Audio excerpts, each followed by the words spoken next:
Study IQ IAS, अब तैयारी हुई अफोर्डेबल।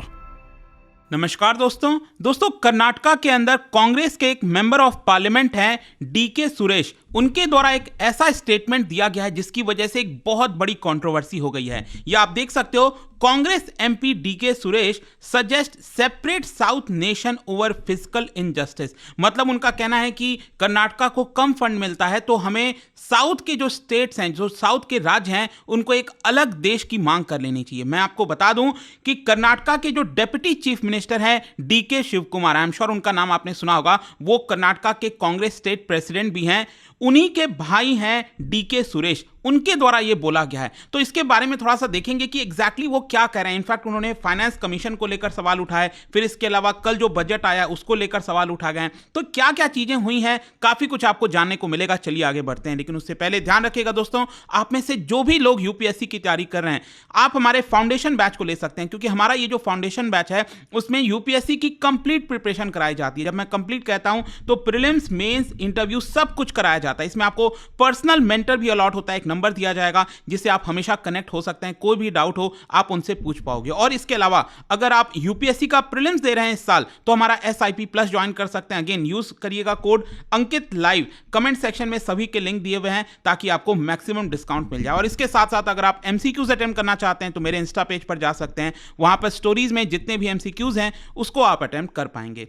चलिए शुरुआत करते हैं और सबसे पहले यह देखते हैं कि एग्जैक्टली हुआ क्या है। देखिए, जैसा मैं आपको कह रहा था, कांग्रेस के मेंबर ऑफ पार्लियामेंट कर्नाटका को रिप्रेजेंट करते हैं बेंगलुरु रूरल में जो है DK सुरेश। ये भाई हैं कर्नाटका कांग्रेस प्रेसिडेंट और deputy chief minister DK Shiv Kumar के। उन्होंने कंट्रोवर्सी क्रिएट कर दी है by proposing the idea of separate nationhood for southern state. मतलब कि साउथ इंडियन जो स्टेट्स हैं उनका एक अलग देश होना चाहिए, ऐसा आइडिया उन्होंने प्रपोज किया है। बेसिकली यहां पर मैं आपको बता दूं, पहली बार कर्नाटका में किसी के द्वारा एक उच्च पद पर बैठे हुए किसी व्यक्ति के द्वारा पहली बार कर्नाटका की तरफ से वॉइस रेज किया गया है। यूजुअली आप देखोगे तो पहले तमिलनाडु के अंदर इस तरह की बातें हुआ करती थी, कई बार आवाजें उठी हैं, ऑल्दो उसका कोई आधार नहीं रहा है। सभी लोग देश के ही नागरिक हैं और एक अलग देश की मांग करना वो तो जाहिर सी बात है गलत है। लेकिन पहली बार देखने को मिल रहा है कि कर्नाटका के किसी पॉलिटिशियन के द्वारा यह डिमांड किया जा रहा है। लेकिन क्वेश्चन यहां पर यह है कि आखिरकार उन्होंने ये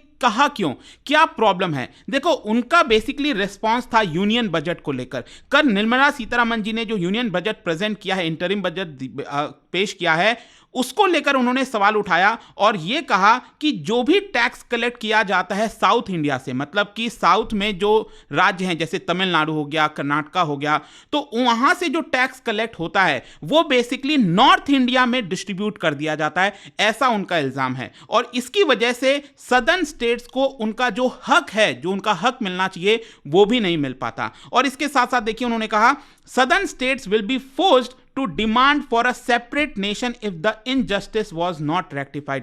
तो ये अगर injustice सही नहीं किया जाता है तो इसकी वजह से मजबूर होना पड़ेगा सदर्न स्टेट्स को कि वो एक अलग देश की मांग करेंगे। ये चीज है। वैसे मैं आपको बता दूं, क्योंकि यहां पर कल के बजट को लेकर चर्चा हो रही है, तो अगर आप देखोगे ना, यहां पर जो ₹1 आता है उसमें से कितना जो है राज्यों को जाता है वो मैं आपको दिखा देता हूं। देखो, ये पूरा पाई चार्ट अगर आप देखोगे तो सबसे ज्यादा जो पेमेंट करती है सरकार, वो एक तो 20% पूरा चला जाता है इंटरेस्ट पेमेंट में। मतलब कि आजादी से लेकर अभी तक जितना भी सरकार ने कर्ज लिया है उसके ऊपर सरकार इंटरेस्ट पे करती है, तो 20% तो आप चलो उधर चला गया। फिर करीब 20% ऐसा है जो कि राज्यों के पास जाता है। जी हां, आपको पता ही होगा, फाइनेंस कमीशन है, वो डिसाइड करता है कि कितना कितना डिस्ट्रीब्यूट होगा। तो लगभग ₹100 अगर मान लो सरकार के पास आ रहा है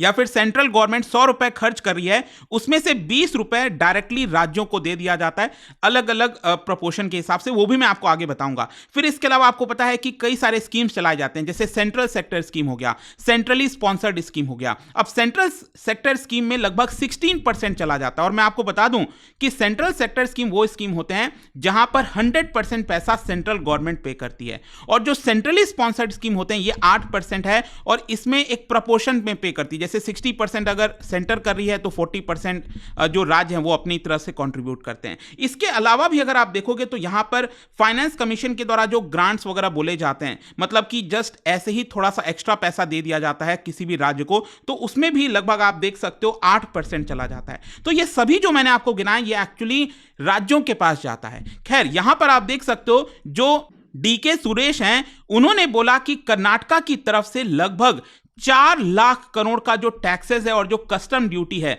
वो सेंट्रल गवर्नमेंट कलेक्ट करती है, लेकिन उसका जो एक हक मिलना चाहिए, एक सही प्रोपोर्शन मिलना चाहिए कर्नाटका को वापस, वो यहां पर नहीं मिल पाता। इनफैक्ट उन्होंने एक और चीज को लेकर सवाल उठाया। उन्होंने कहा कि ये जो बजट आया था ये एक तरह का इलेक्शन बजट है। In the interim budget only names have been changed. इसके साथ साथ वो एक और इल्जाम लगा रहे थे कि यहां पर कई ऐसे स्कीम्स इंट्रोड्यूस किए जा रहे हैं सरकार के द्वारा जो कि संस्कृत नाम है उसका और हिंदी नाम है। मतलब एक तरह से केंद्र सरकार यहां पर जो सदर्न स्टेट्स हैं उनके साथ भेदभाव कर रही है, और इसीलिए उन्होंने कहा कि if this continues we will be forced to demand a separate country. इसके अलावा भी यहां पर उन्होंने फाइनेंस कमीशन को लेकर भी कुछ कहा है। उन्होंने कहा कि जो 15th फाइनेंस कमीशन था उन्होंने हमारी बात को नहीं सुना और इसी की वजह से जो हमें पैसा मिलना चाहिए था उसमें हमें इनजस्टिस हो रही है। मैं आपको बता दूं 15th finance commission actually N K Singh जो कमिटी है वो एनके सिंह जो हैं वो इसके हेड थे, और ये 15th फाइनेंस कमीशन एक्चुअली 2020 से लेकर 2026 के बीच में लागू हुआ है।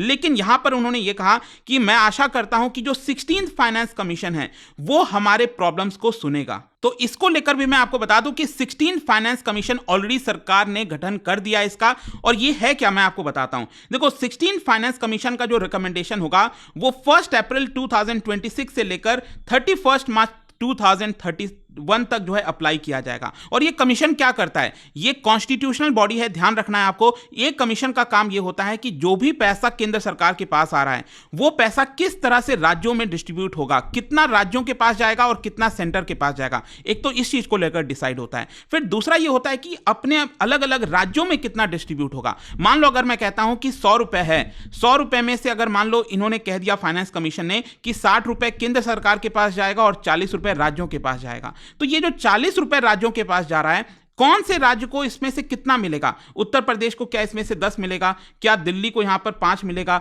या फिर कर्नाटका को 15 मिलेगा, किस हिसाब से मिलेगा वो भी डिसाइड किया जाता है आपका इसके द्वारा, फाइनेंस कमीशन के द्वारा। और इसके कई क्राइटेरिया होते हैं, जैसे कि वहां पर पॉपुलेशन कितना है, उस राज्य का एरिया कितना है, फॉरेस्ट कवर कितना है, इन कई सारी चीजों को देखते हुए इसको कैलकुलेट किया जाता है। लेकिन इसको लेकर कई बार कॉन्ट्रोवर्सीज हुई हैं, स्पेशली साउथ के अंदर अगर आप देखोगे तो तमिलनाडु हो गया, कर्नाटका हो गया, उनके अलग अलग प्रॉब्लम्स हैं। देखो उनका यह कहना था 15th फाइनेंस कमीशन को लेकर कि 15th फाइनेंस कमीशन को 2011 वाला जो सेंसस है पॉपुलेशन का वो नहीं लेना चाहिए, उनको एक्चुअली पहले वाला जो पॉपुलेशन है वो लेना चाहिए। और ये बात सही भी है कुछ हद तक। अगर आप देखोगे तो 1971 में जो पॉपुलेशन था, 1971 के बाद क्या हुआ, जो साउथ के स्टेट्स हैं उन्होंने अपने पॉपुलेशन को कंट्रोल किया, जो कि एक अच्छी बात है। लेकिन जो नॉर्थ इंडिया और बाकी के कई राज्य हैं उन्होंने पॉपुलेशन पर उतना लगाम नहीं लगा पाए, जिसकी वजह से साउथ में पॉपुलेशन कम हो गया। तो जाहिर सी बात है यहां पर फाइनेंस कमीशन अगर 2011 वाला सेंसस का डेटा लेती है तो उसकी वजह से यहां पर साउथ इंडिया के राज्यों को थोड़ा सा कम पैसा मिलता है, क्योंकि उनके पास पॉपुलेशन कम है। लेकिन ये गलती उनकी तो नहीं है, उन्होंने तो एक्चुअली अच्छा काम किया था। लेकिन उनके प्रॉब्लम्स को देखते हुए मैं आपको बता दूं कि 15th फाइनेंस कमीशन ने एक और चीज कर दिया, इसमें डेमोग्राफिक परफॉर्मेंस को ऐड कर दिया। 12.5% वेटेज, मतलब डेमोग्राफिक परफॉर्मेंस मतलब वही कि जिन राज्यों ने अच्छा काम किया है पॉपुलेशन को कंट्रोल करने में उनको हम एक्स्ट्रा रिवॉर्ड देंगे, और इसका वेटेज करीब 12.5% रखा गया। आई होप आपको समझ में आ गया होगा कि 15th फाइनेंस कमीशन ने एक्चुअली यहां पर जो साउथ के राज्य हैं उनकी बात सुनी। लेकिन अब देखना होगा कि जो 16th फाइनेंस कमीशन है वो क्या करता है। वैसे मैं आपको बता दूं इसके जो चेयरमैन हैं वो हैं अरविंद पनाग्रिया। आपको याद होगा ये वाइस जो है आपका चेयरमैन भी रह चुके हैं नीति आयोग के, ठीक है, तो उनको इसका चेयरमैन बनाया गया है। तो देखते हैं उनके द्वारा क्या होता है। लेकिन यहां पर जो डीके सुरेश के द्वारा बोला गया ना कि हम अलग देश की मांग करने लग जाएंगे, इसको लेकर काफी ज्यादा सवाल उठने लग गए। सबसे पहले तो आप देख सकते हो जो बीजेपी है कर्नाटका के अंदर, उन्होंने कहा Congress is now hatching a dangerous plot to partition India yet again. If Congress leader do not wish to live in India they are more than welcome to quit India. इस तरह का बात उन्होंने कहा। फिर इसके अलावा आपको पता है कि एक काफी फेमस एमपी हैं बेंगलुरु से आते हैं, दैट इज तेजस्वी सूर्या। उन्होंने देखिए क्या बोला, उन्होंने कहा compare to the 5 years of 2009-14, मतलब उन्होंने कंपेयर किया कि जब कांग्रेस की सरकार थी केंद्र में 2009 से 14 के बीच में, तो उस समय इन 5 सालों में कर्नाटका को करीब 54,000 करोड़ मिला था डिवोल्यूशन टैक्सेस जो कलेक्ट की थी सेंट्रल गवर्नमेंट, और उसमें से 54,000 करोड़ कर्नाटका को मिला था। लेकिन जो हमारी सरकार है 2014 से 19 के बीच में हमने करीब 91,000 करोड़ दिया था, मतलब कि 148% का इंक्रीज एक तरह से, मतलब ओवरऑल जो कई सारे स्कीम्स वगैरह चलाए जाते हैं अगर उसको कैलकुलेट कर लिया जाए टोटल मिलाकर, तो हमने 148% का इंक्रीज देखा है यहां पर कर्नाटका को जो पैसा दिया गया है। और इसके अलावा भी यहां पर सरकार जल जीवन mission, airport construction, highways, railways, इस तरह के कई सारे स्कीम्स लाती हैं। और साथ ही साथ उनका कहना था कि 5 लाख करोड़ से ज्यादा के जो प्रोजेक्ट्स हैं वो इस समय कर्नाटका के अंदर ऑलरेडी चल रहे हैं। तो बीजेपी की तरफ से कहना है कि देखिए हम कोई भेदभाव नहीं कर रहे हैं, जितना हक जैसे जिस तरह से मिलना चाहिए, जो रिकमेंडेशन आता है उसके हिसाब से दिया जाता है।